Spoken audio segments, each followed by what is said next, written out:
Hey,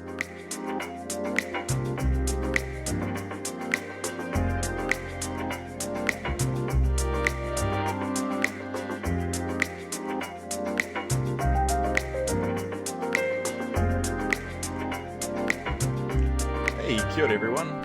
Welcome to episode 2 of Digital Footprints, a podcast by BIM and NZ. I'm your host, Jake Nash, and joining me today is a very special guest. Her name is Eva Zamshina, and she's the Principal Digital Designer at Mott MacDonald. Now, Eva is actually one of the original inspirations for wanting to do this podcast series in the first place. Eva has a really interesting story about how she came to be a part of this industry, and it's not the traditional pathway one would typically take to get into digital engineering.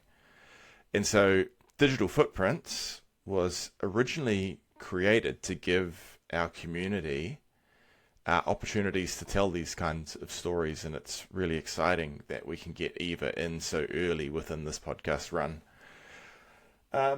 What else can I tell you about Eva? She's part of our BIM and NZ Christchurch committee. She's also highly involved with women in BIM, and she's passionate about growing the next generation of talent within construction technology and within digital engineering. So with all that out of the way, I hope you really enjoy my conversation with Eva.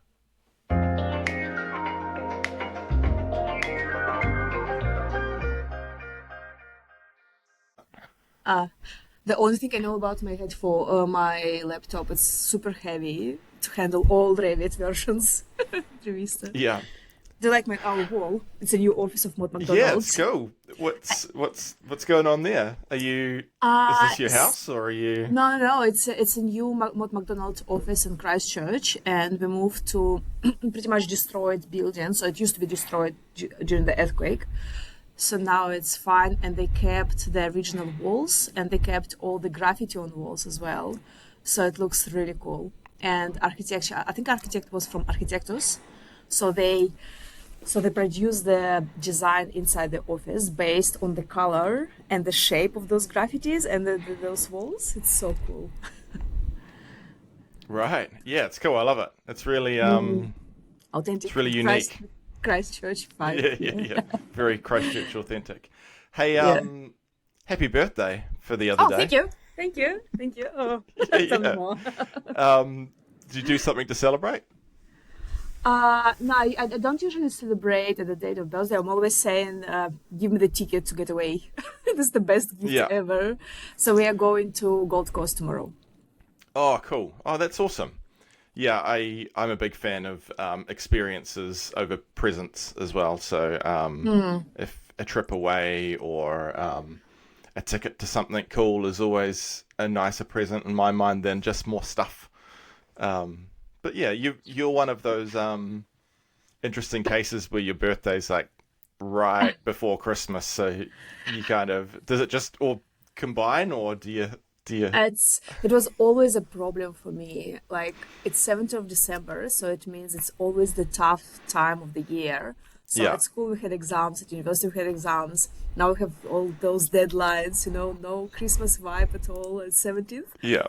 So, and also it was winter in Russia, so I always dreamed to have birthday in summer, to have fruits and friends around.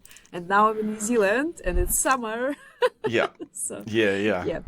So I have a small tradition just for myself. I'm always buying the ice cream for birthday because it's summer. I can allow myself. Yeah. A small bottle of champagne and dress up the shortest dress ever. Just because you can.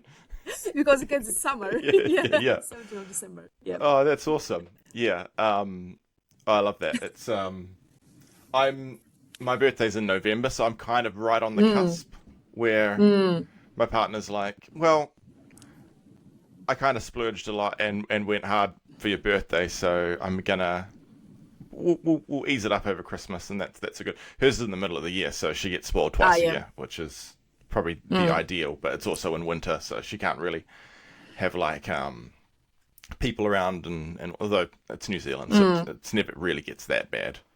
But yeah. But my Yeah. My You husband offered to goes, record on your birthday too, and I kind of said, no, let's give it a day. to be honest, it could be fun because Yeah. so like my mood was just on the top of the hill. Like I was Right. so happy, super engaged to talk about everything. Yeah. Yeah, yeah. No, But that's a good. I can't imagine you in a bad mood, Eva, but yeah, sometimes I'm just overstressed. So I think few weeks before the birthday, I'm always overstressed. Just like let it go. Let's wait till yeah. some 17th. 17th.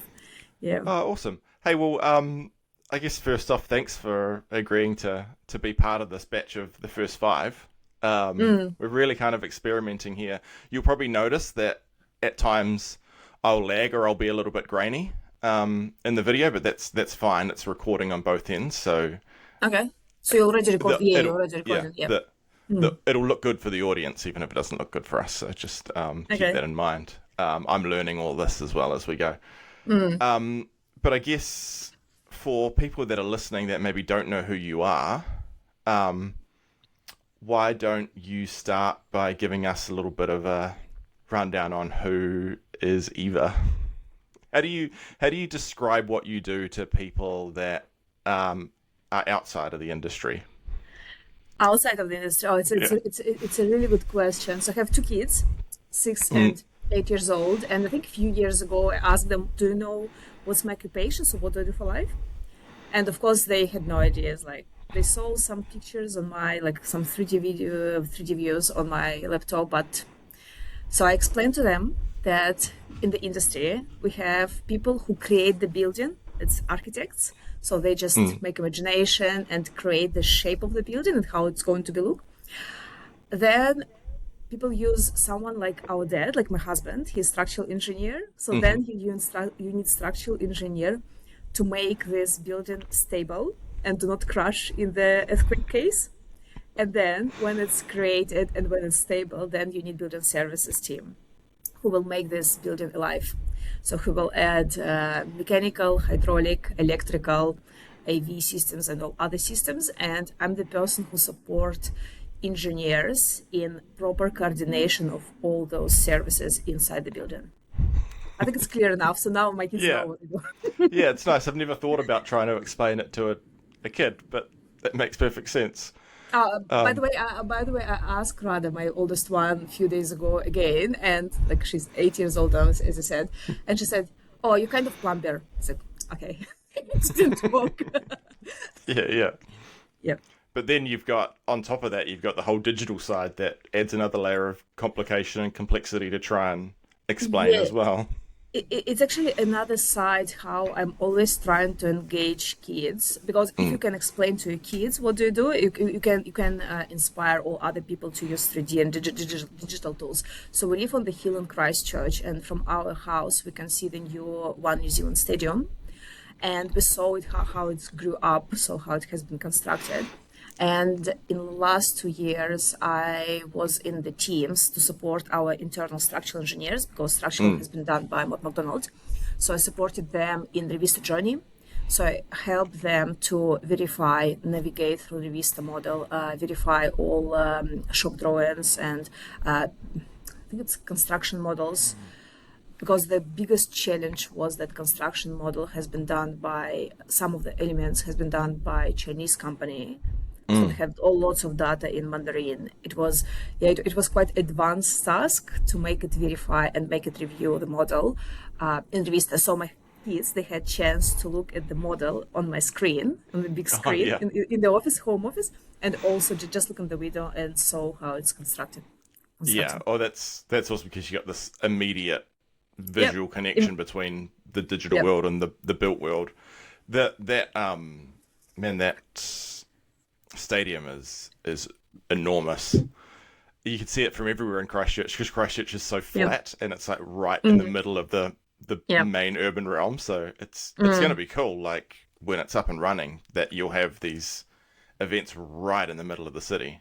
Yep. Um, but yeah, when I was actually down for Birmingham NZ last time I spoke to you in Yeah. person, I went for a walk out and, and saw it. Yeah.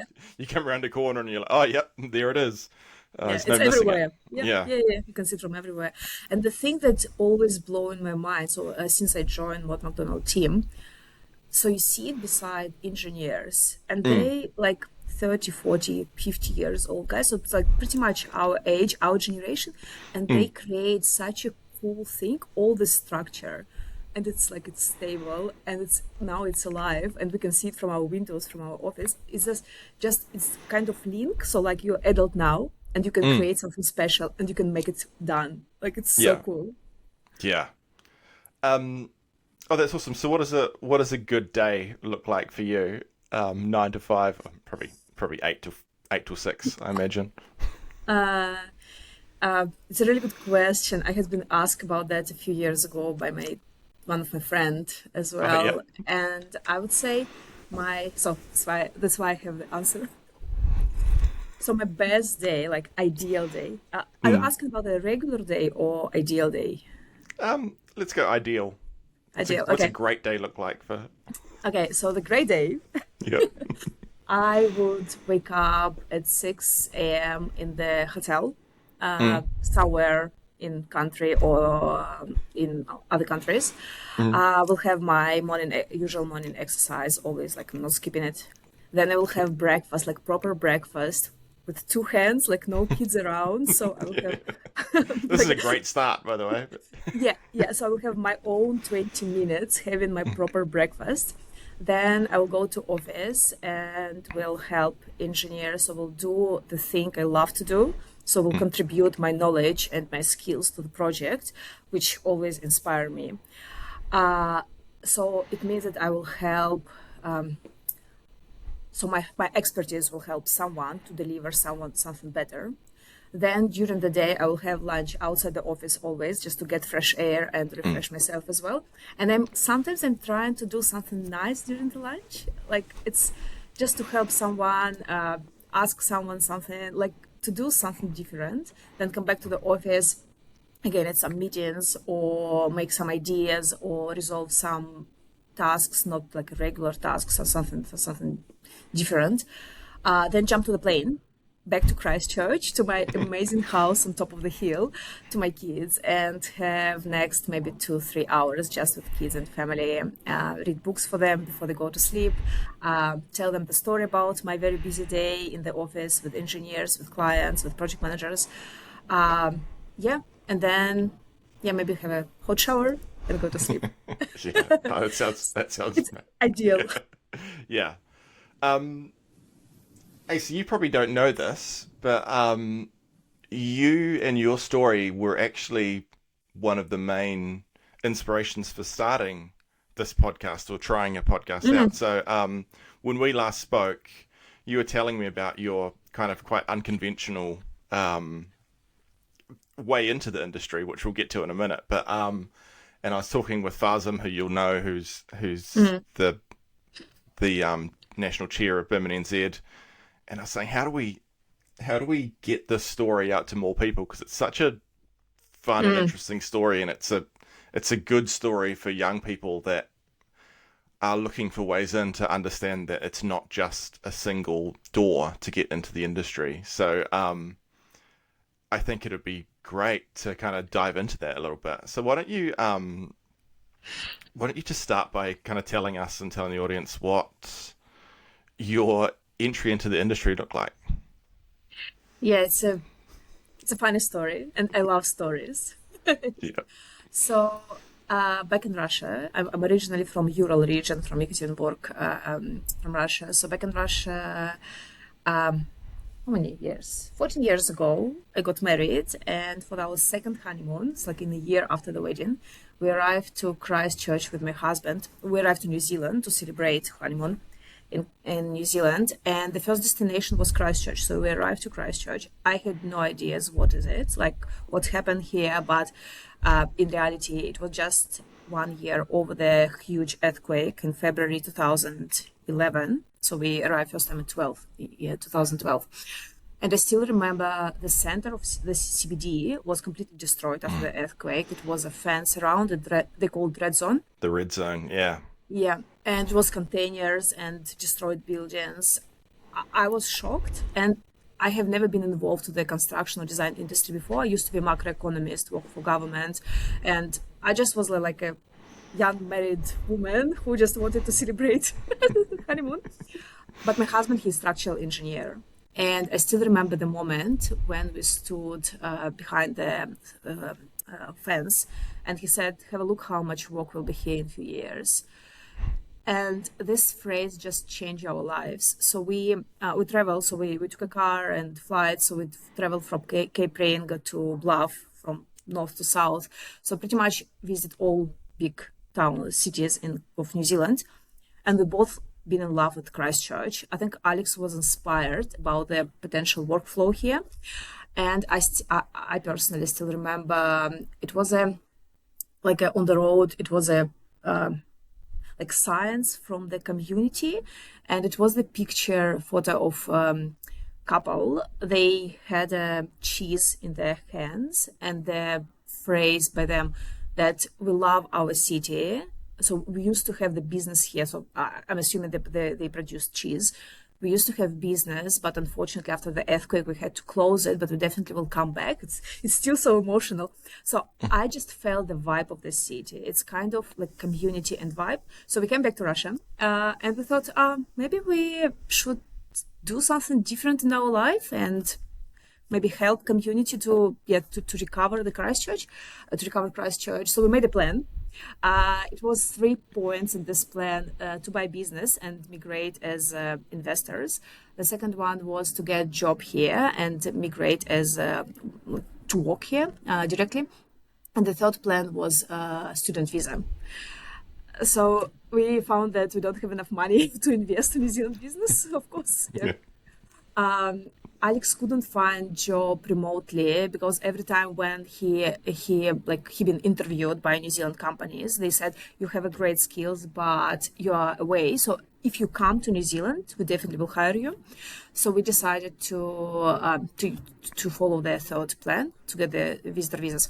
So we learned language, passed IELTS exam, sold our apartment, and it took us 2 years. And in 2 years, relocated to Christchurch. And to be honest, I never considered any other cities. So we just love Christchurch. And we arrived here. Alex found a job quite quickly as a structural engineer with project manager background. But, local community didn't really care about macroeconomist with Russian background. Like, not at all. Not at that time, yeah. No. So I started... And mentally, it was a really good point, and I always suggest everyone who want to move to New Zealand to keep in mind that it will take some time for you to adjust to local economy, to adjust to local community. So we've been ready that it will take some time to work for something different, to do something different in our lives. So, but I couldn't expect it will take so much time. So I was a housekeeper for about a year and a half. So it's like working at schools and hotels. It was funny start, but I totally understand. I'm not the only person who start new life in New Zealand this way. So yeah, and as far as we got residency, it took us just a year and a half, so it was quite quick. As far as we got residency, I said I will never come back to kitchen, never ever. So we started to think what I could do. And I was so lucky to get a part-time job to support a local architect in a quite small architecture company. So he used to work with Russian structural engineers, but his architecture office was like a home-based office. I worked with him, so I supported him for about 9 months. And one day I just told him, I can't do this assistant architect job forever. Could you please give me any advices? How can I get any other jobs? And it will help me to survive in this expensive life in New Zealand. And I would say the advice this guy gave to me, it was kind of like a gold ticket to the future. So he asked me to print current programs in the local university. So I took I printed about 10 different programs from the ARA Institute. Mm-hmm. And he pointed to 2. And he said, if you will take those 2, you will get jobs straight away. It was, wow, okay. And I just follow his advice. That's why, again, I'm always telling to people who just come to New Zealand, listen locals, because they know market better. And sometimes when you talk to people, sometimes they just share their lives, but for you, it could be something insightful. and will say, oh, okay, so I probably should follow this way or that way. So I took two programs. It was construction documentation and construction small buildings. So construction small buildings, it was the course about the understanding code of structural design. So they taught me how to design the small building, and the construction documentation was 100 hours of ArchiCAD. So in 4 months, I was absolutely girly girl in Russia. My dad, he's an electrician, so he has gold hands. I had never ever even idea how water comes to the sink. Where does it go? Like, never touched that stuff of the building. And in 4 months, I found myself that, okay, I understood the logic, I understood the structure of the code, and I pretty much know how to design very like a shed, like a very easy building. And I learned how to model it. So how to make documentation. And of course, Alex helped me sometimes, so to prepare my portfolio. So I started to apply for jobs. And again, I was lucky. It was a really good time in the industry in Christchurch. So people needed drafters, technicians. So I have applied for lots of structural drafting jobs because I had small portfolio working in this like a local company. And I got one, so I was invited to the interview to TM Consultants. It's a medium-sized company, well known in Christchurch. And my baker, Mike Baker, he's the managing director of the TM. He said, after our interview, he said, I'm happy with you, but we don't need structural drafter. However, we need services drafter straight away. So if you're happy and you agree, we will give you full-time contract. I said, of course I'm happy. Yeah. I'm not going to come back to kitchen. Yeah. So you worked in the kitchen in your early days? Yeah. So I was working at schools like cleaning plates and pots, like and having 2 degrees. So I have a journalist and macroeconomy degree. Right. And of course I'm happy to take any jobs, full-time jobs. Yeah. Full-time job. I was crying in the car. So as far as we signed the contract, I came back to the car and I was crying because I just realized that something really happened in my life, that something important happened. And Jake, next 2 months were so crazy because first of all, I had no ideas what I'm going to work with, like building services, what is it? And again, in Russia, we use a lot natural ventilation. We have shafts for the extract ducts from kitchen. So like systems are different. The second thing, my vocabulary was absolutely rubbish. Like I had no ideas how to name all these ducts and pipes and fittings.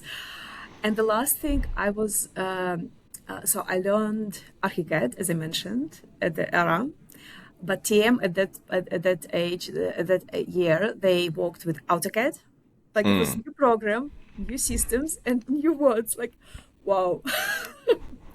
Yeah. So I really did my best. And again, I'm always telling to my kids that, like, I had 2 degrees, 2 university degrees, 2 proper university degrees in Russia, and at universities. So I don't use those knowledge. I didn't use those knowledge in New Zealand, but those degrees helped me to understand how to structure and how to analyze information. So even sometimes when I didn't understand like local codes or local details, I could understand the logic of the process. And this background really helped me to think different. And one day, like I spent about 6 years at TM, learned a lot from engineers and analyzing this like background. I think it was kind of my advantage the first years in my career because I didn't have engineering degree, so I never focused on one particular discipline. I always try to understand how all disciplines inside the building will work together. The second thing, my ego was so low. Like I'm still sometimes saying like I'm just a girl who asking questions.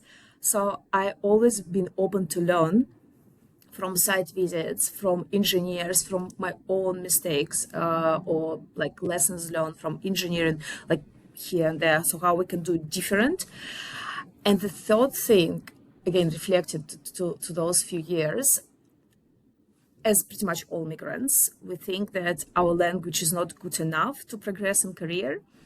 But it's a bit like, if you look at this problem from the other side, you can speak very easily. And now when I have few teams working in overseas for us in India, in Thailand, in Indonesia, you can give them tasks and you can communicate with them quite clear. It's just like what we need to do, how we need to do, and why we need to do that.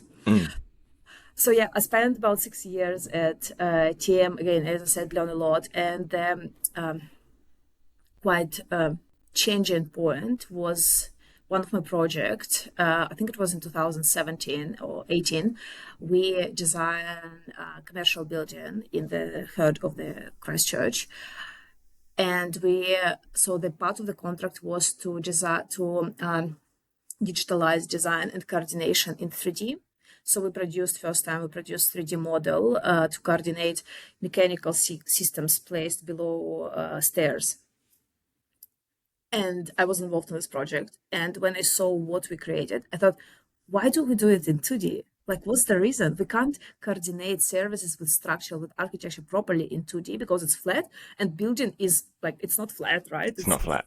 It's 3D. And it was the point when I changed, like my mind changed. And it was very clear for me that this is the future. We have to move to 3D. So I started to learn just through YouTube, some videos. I watched some videos, was trying to get some inspiration from other people with whom I work. And I think in 2018, it was first time when Revizto was introduced to our team. And again, it was a game changer because it's not the advertising of Revizto, but we definitely needed something to visualize it very easily. And I really like the idea that it's like a game. So navigation and usage of this program is super easy, is super cool. So instead of using like overcomplicated tools, the final idea is to coordinate geometry prior to construction, to be sure that all our services will have enough space for clearances, for accessibility, and so on. So it was the point when I moved to 3D and I never back to 2D. I still can do some drafting in 2D, but I moved to 3D. And then in 6 years, I just decided I need to change something different in my life, and I was confident enough that my expertise is. The level of my expertise allows me to be involved in bigger projects. So I applied, I sent expression of interest to BECA. And BECA was, like TM was my school, but BECA was my university. It's a good way of looking at it. Yeah. Yeah, it was completely different scale of projects. And first 6 months there, I had feeling I'm like a first year university girl. I just ate lots of chocolate because my brain constantly worked so hard.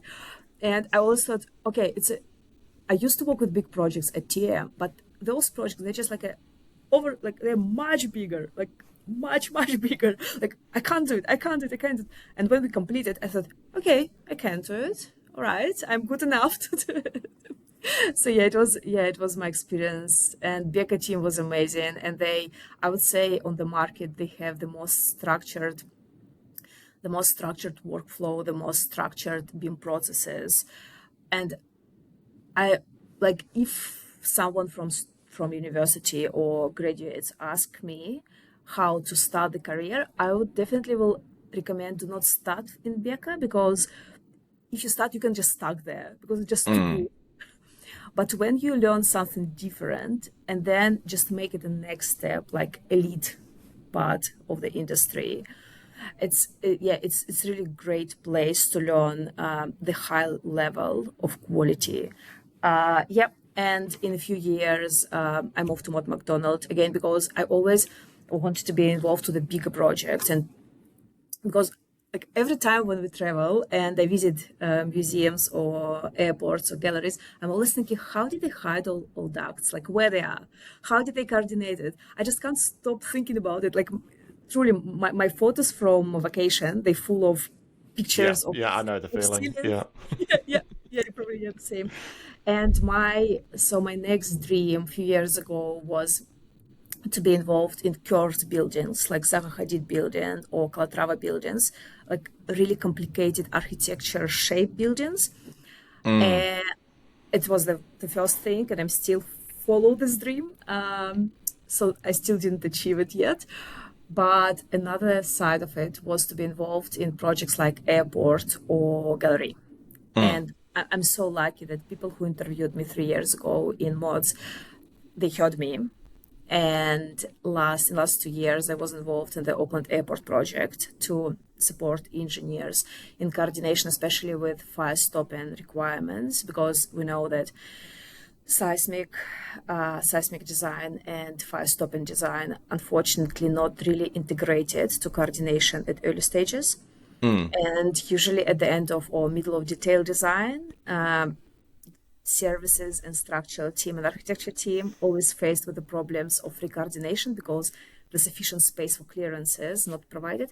Yeah, so I supported Auckland Airport team with that, and now I'm working on the National Gallery of Victoria in Melbourne, and again supporting engineers.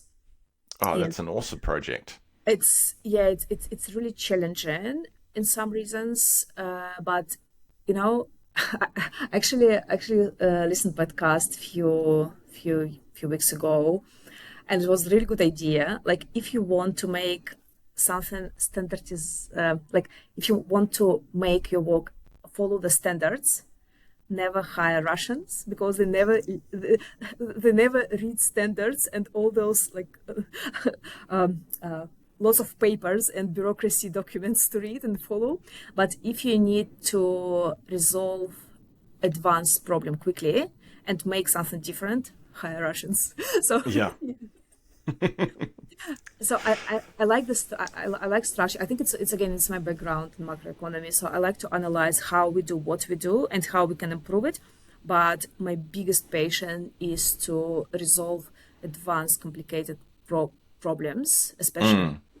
Yeah. I It was long.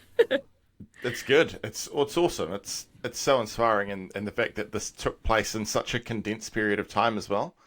I really like your analogy of your different workplaces being like your school and then your high school and then your university. And I always give students the same advice, or similar advice.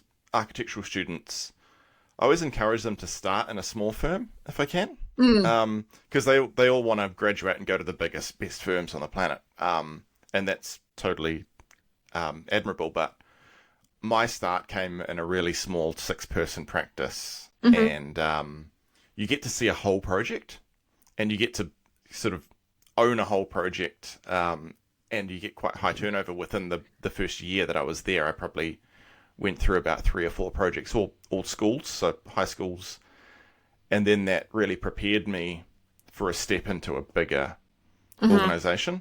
So I really like that approach.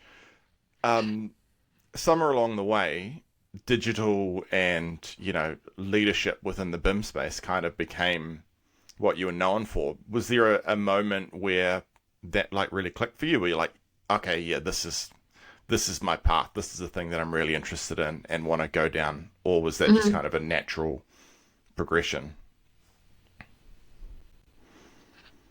I mean, in future, like the next step. I mean, how you got to where you are now. We will get to what we think's next. But was there a moment? And it sounds like seeing Revizto for the first time might have been part of it. But where you went, okay, yeah, I get it now. This is what I want to be doing. I think the point, yeah, again, it wasn't Becca. We had a project and we got it from another consultancy, and it was absolutely miscoordinated. Like it was full of details, but like it was really clear that it's not constructible. And again, I know it's always a discussion. What's the level of details we need to deliver from design to construction? But again, I'm always thinking it should be like it should be constructible. You do not It should be create buildable. Yeah. so you create the model not just to deliver the product, but it should be something we can trust. and we can like push it to the next stage of the construction. And yeah, so we thought the team was just amazing. So we worked in different cities and different countries, even so my drafters been, as I said, been overseas, and engineers was in Australia and New Zealand. But team was just amazing and so patient. And my role was I was a beam lead. So the first thing was to analyze why there are so many clashes, like why everything's so miscoordinated. And we identified, it was like 5,000 clashes in the model plus. And so it was very clear for me that we can't resolve them one by one. So we need to stop and think what has been done wrong. And this is the point where I think first time I thought properly about the articulation strategy and zoning for services. And as far as we created it, and so we apply particular zones for each discipline. We created the strategy for different zones, like for plant spaces, for risers, for ceiling spaces. And as far as it has been created and tested, so I worked very close with drafters and I explained them the strategy and asked them to follow my strategy. And when we deliver the project in 6 months, like a very short time period, it was like a wow effect for me. So I saw that articulation strategies and all knowledge I already have, they really work. So like if you know the giveaway priority rules, if you follow them, it works. If you know the zoning, it works. But if you didn't stop at the like maybe at the early stages, if you didn't think about strategical planning of services implementation inside the model, it could break the project. So you can lose the control. Because like it's like a snowball, people can keep walking, placing more and more details without understanding like basic principles of structuring. It was the first insight, and the second advice, I think I got it when last year when I prepared for international conferences, and I tried to structure my knowledge and my expertise more. So I found it's quite important to plan properly project, not only from architecture and structure side of service as well, and understand the level of development we place at the different stages. Like it doesn't really matter that you place secondary details at the concept stage, but if you didn't coordinate risers and plant rooms properly at the early stages, it will cause significant problem and delay at the detailed design. Because when you start to move risers at the end of detailed design, you need to recoordinate much more things around rather than if you focus and fix it at the early stages. So yeah, I think it was like a two general legs of my expertise now. Yeah, it sounds like you kind of gravitated towards you saw a problem that you felt like you could help solve, and that was kind of your driver. Yeah. And the thing now that I have feel in last few years that I'm involved in the project kind of risk coordination manager. So when it's already so bad and everyone understand that, so we need to do something, we just ask, could you please organize it all and make it work?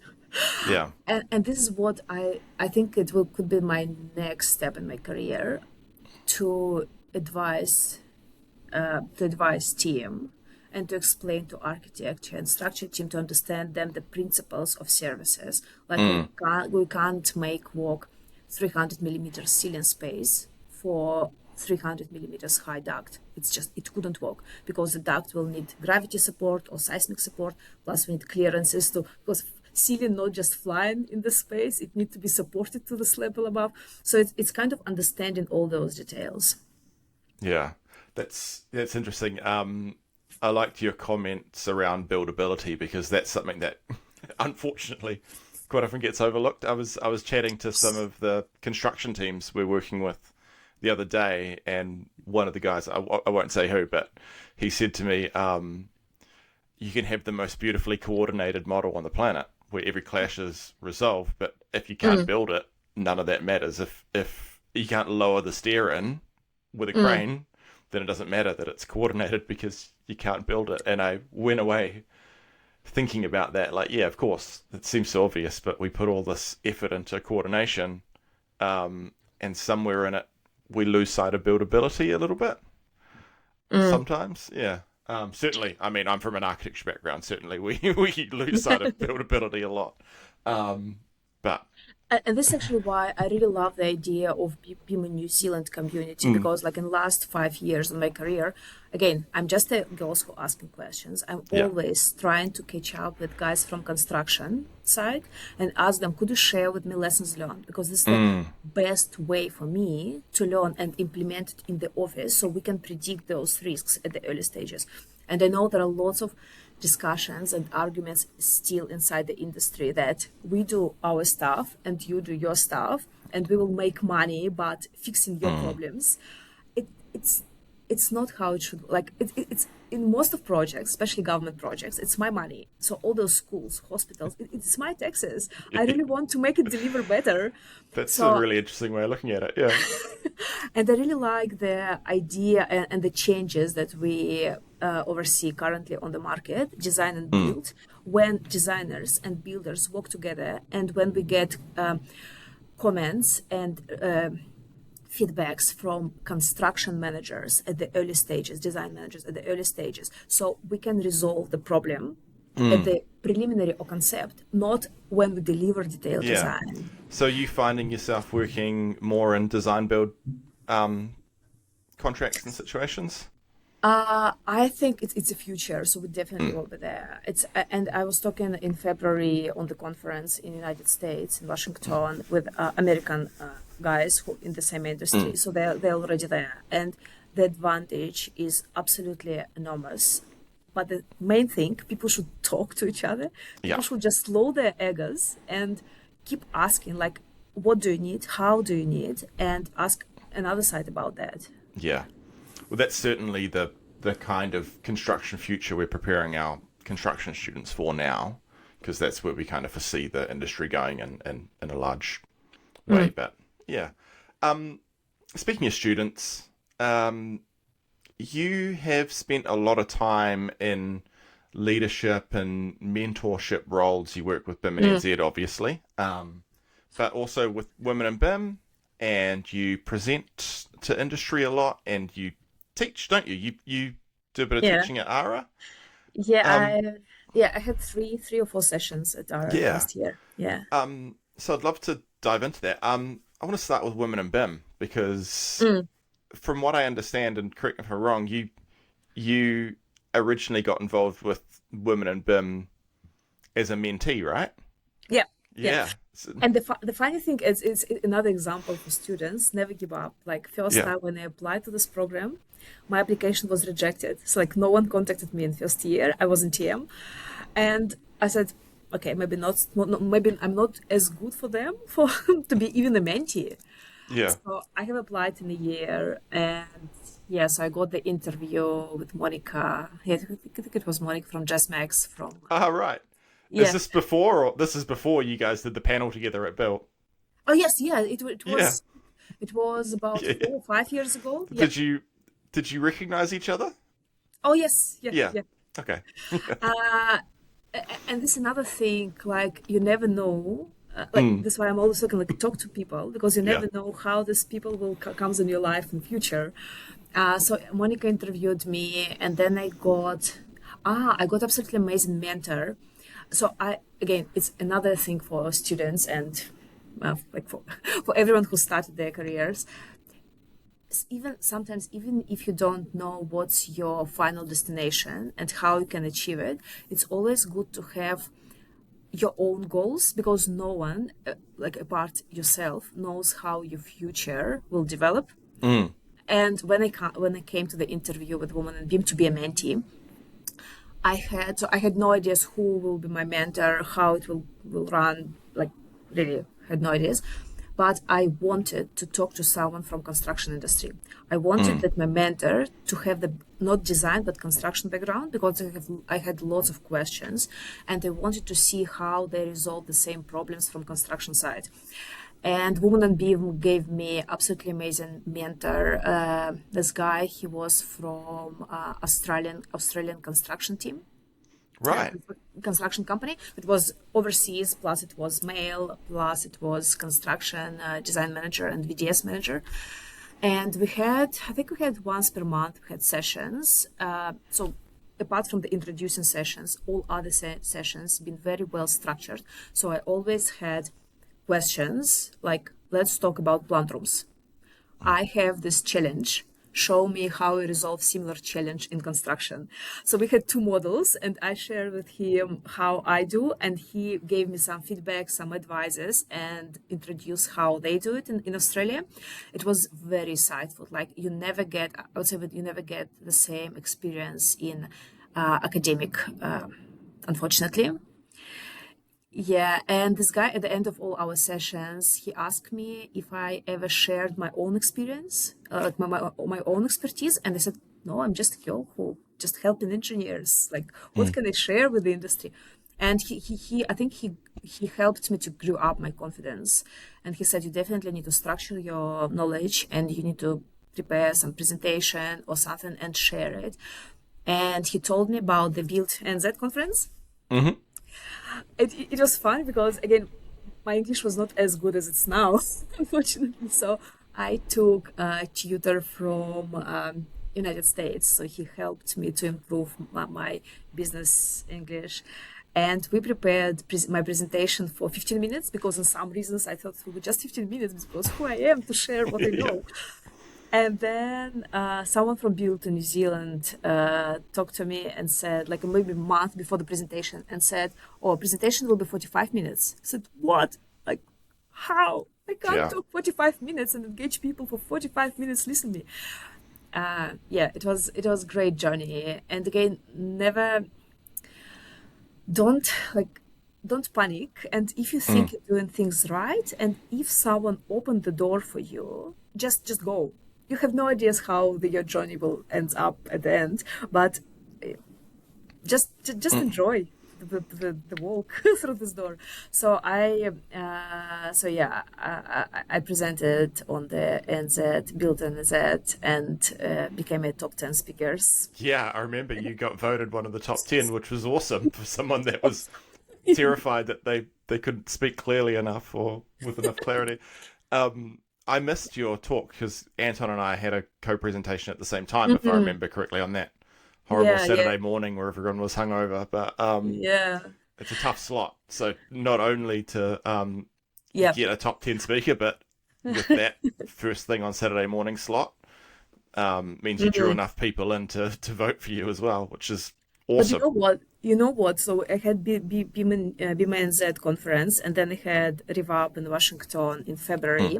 So my presentation won on day two, in the middle of Mm. day two. It was the great spot. And my last presentation was in The Hague in Europe in April. And my Mm. presentation was on day one. So I had experience in a half of year to present on day three, day two, and day one. Yeah. And I would say the presentation at the day one, the last presentation of the day one, it's much worse than the Mm. first in the day three. Yeah. People been so tired, like Yeah. they've been crushed a bit at the end of the Yeah. day. And for the audience, you also joined me on a panel discussion, which Mm, was a lot of fun. So I yeah. proposed an idea of a panel discussion to the Built team. I had no idea who the speakers would be because I needed to Oh, really? figure out. Yeah, I had an idea. I kind Mm-hmm. of these people are probably going to put in an abstract, and I could ask them. So I was pretty confident that Monica was going to be at Built, and I was pretty Mm-hmm. confident that Jessica was going to be at Built.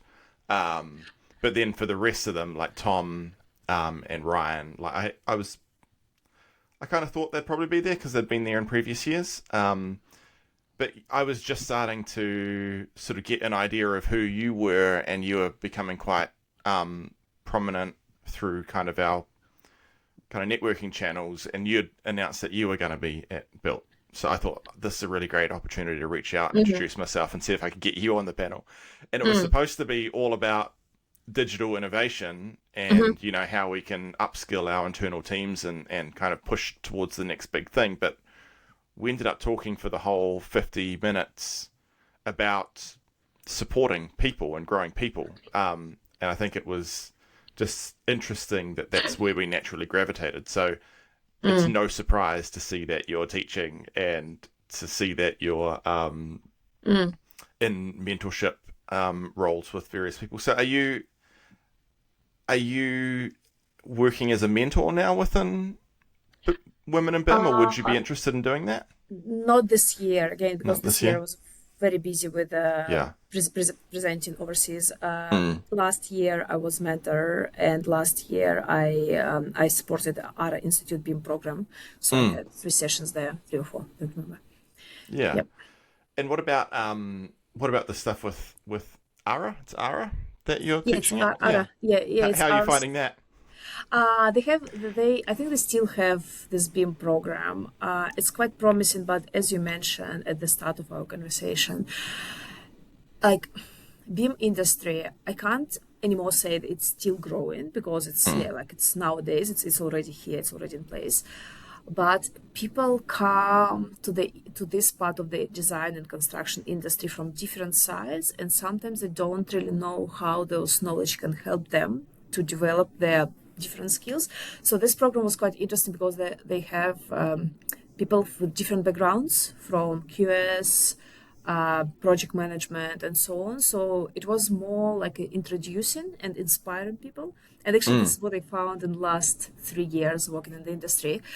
Like no one put in doubt that like your technical skills. Of course, if you work more than 10 years, of course you're technically like good enough. But it's more about inspiring people. Yeah. And 100%. yeah, so when you're on the interview, people just trying to understand what's your vibe and Mm. how you can communicate with people. And again, as I mentioned, I found it's kind of my advantage, and it was very clear in our panel discussion because I'm always feeling that my vision sometimes not aligning with any other visions because I don't have degree like engineering degree. I just can see the challenges, and I can sometimes I can see the different ways we can achieve better result to resolve Mm. those challenges. Yeah. No. I agree. What if when you're kind of preparing your students for their eventual entry into the industry, Mm. and maybe a future where they might be working for you in some interesting Yeah. ways. What are the things that you think you're looking for, or what are some of the things you're trying to prepare your students for, so that they come out with? Let me rephrase. So at Vic, we've got this whole policy where it's 50% fundamentals, 50% future proofed. That's our kind of motto. Was the future proofed? Yeah, so that's the motto that me and Pam made up, that we're just running with. But we want people to come out with all of the skills we think they'll need to be immediately useful to their employer, but also be thinking about how the industry is changing and where they fit in as the next generation and what they bring to the industry with the kind of evolving nature of the way projects are run, the way the technology is used, all that. So I was wondering if that's something that you are also preparing your students for, and what your kind of approach to that is. So first of all, I prepare them to keep 3D view open always, no matter Yeah, if you are yeah, yeah, architecture, structure, whoever you are, yeah, open 3D and keep all elements turned on. yeah. It's the Perfect. biggest That's problem that for could be coordination. potentially the best advice you could give any first year student. Uh, yeah, the second thing, keep your mind open Mm. because industry is changing so fast. Like codes, not as quickly as digital side, Mm. but in digital we have so many, we have so many tools, we have so many new programs, everyone trying to sell something new for us. AI here, like lots of things, but keep your mind open Mm. because sometimes you can find the brilliant in like just in your daily routine. You never know. The second thing is structural thinking. So if the person not only work hard, because like lots of people can work hard, like work 10 hours, but if you can structure your workflow and can create the priorities in your day-to-day stuff, and you can understand how you can make things better, it's really good skill. It's not the academic skill, it's kind of your life skill. So work hard and think strategically, think few steps ahead.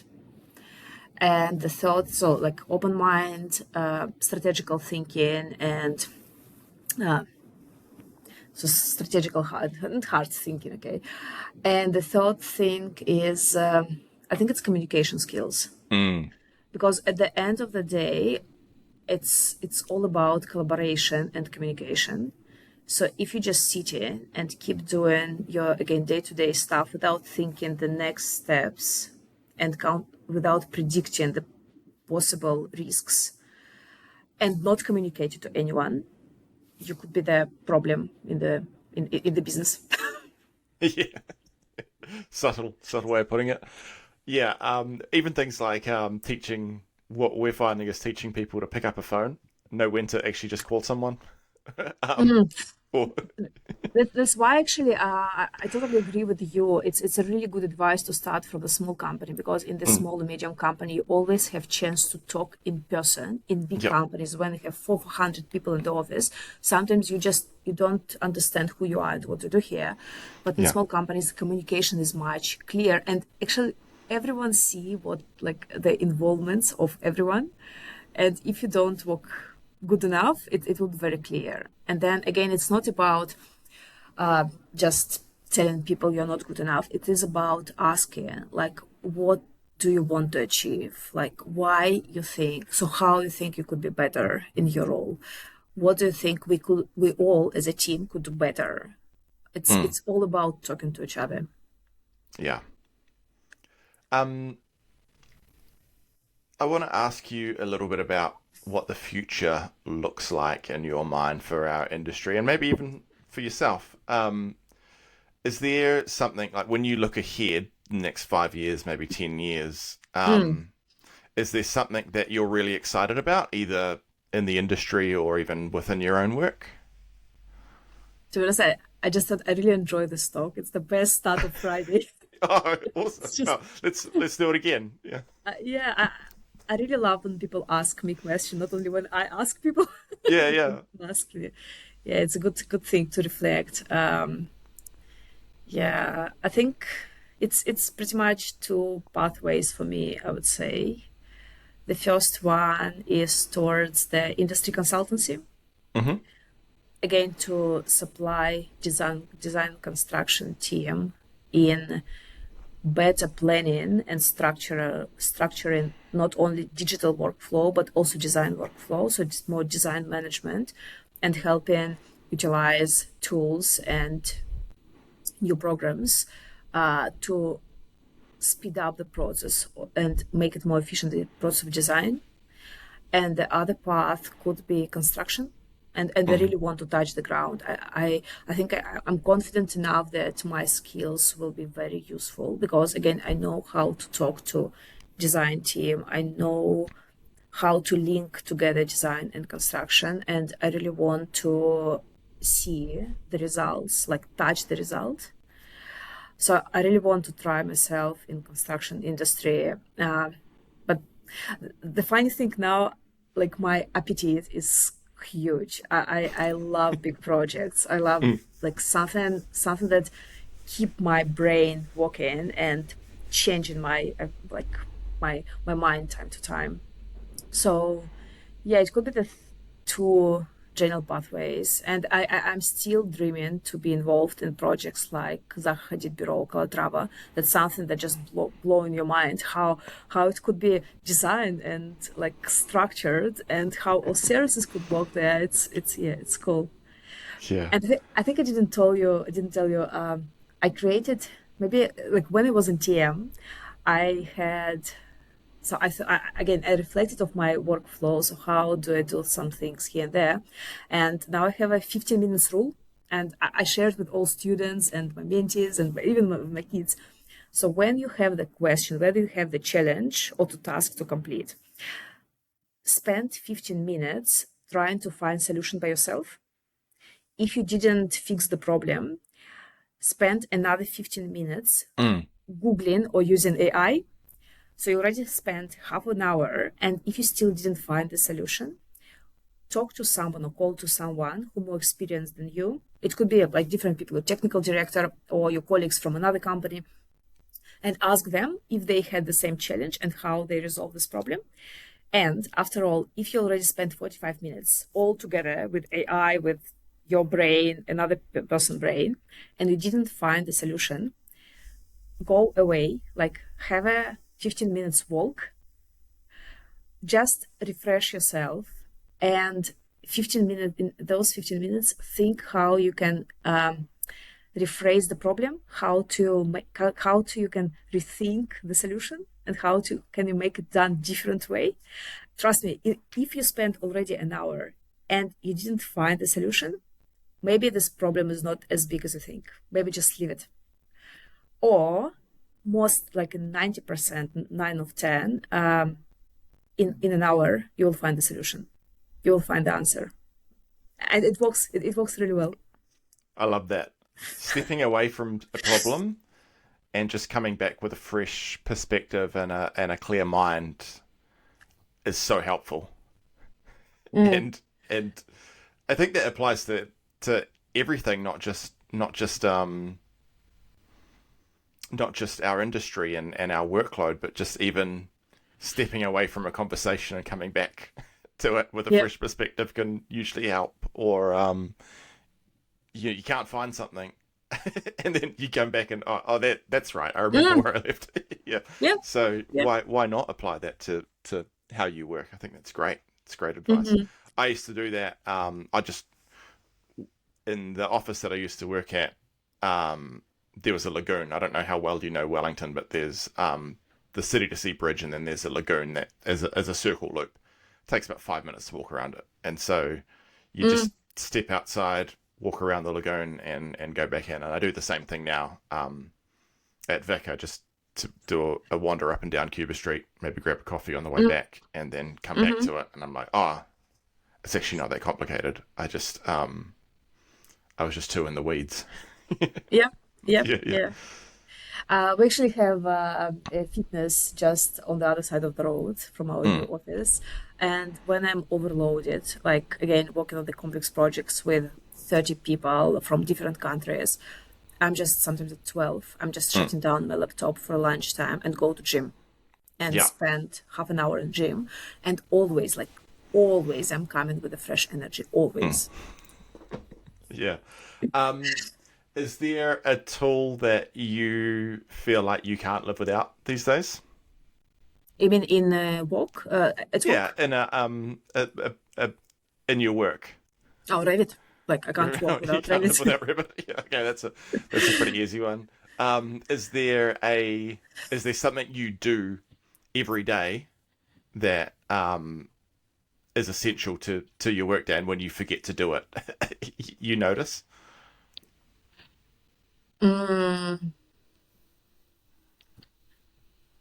Again, it's all related to Revit. Synchronize your model. Open 3D, synchronize your model. Update, Revizto. I'm still surprised, like even in big projects, like why people swap models once per 2 weeks. Like it's a live process.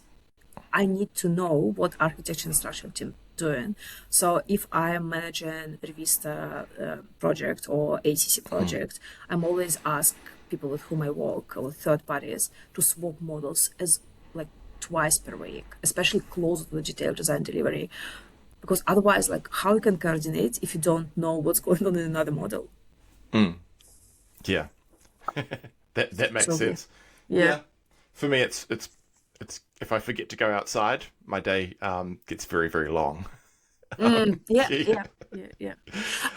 Another thing it could be valuable, maybe I hope it will be valuable for students.